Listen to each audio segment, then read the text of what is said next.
High-tech, toujours au salon de l'automobile à Paris. Après les concept cars, on se penche sur les véhicules électriques. Encore anecdotique, il y a peu, on les voit désormais presque partout. C'est vrai que la baisse du coût des batteries et un petit scandale signé Volkswagen sur les émissions polluantes ont bien aidé aussi la popularisation de ces véhicules silencieux et propres, surtout si on oublie les moyens de production de l'énergie électrique, mais c'est presque un autre problème.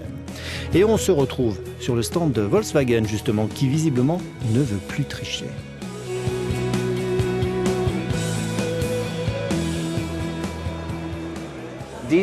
Le diesel est un concept qui va continuer à évoluer, à se développer partout dans le monde. De nombreux marchés vivent sur le diesel et c'est une énergie efficace pour l'avenir.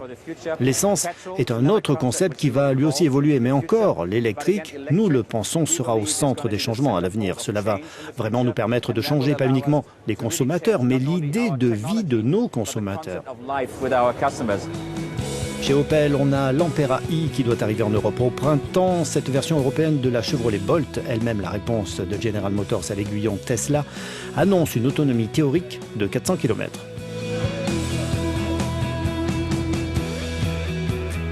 Renault a annoncé aussi que son modèle électrique vedette, la Zoé, serait désormais doté d'une autonomie là aussi théorique de 400 km contre 240 pour la version actuelle.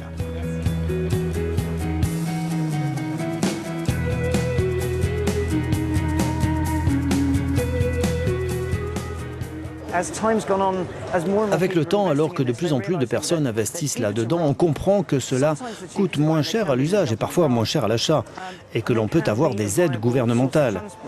Ces voitures deviennent un moyen de transport viable. Avec l'accent sur l'environnement et l'économie, il devient de plus en plus important pour les constructeurs de s'intégrer sur ce marché.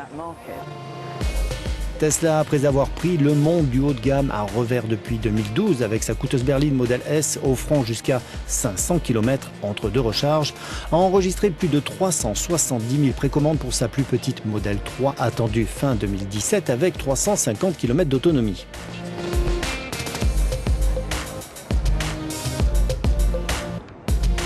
Charles Delaville, Tesla France.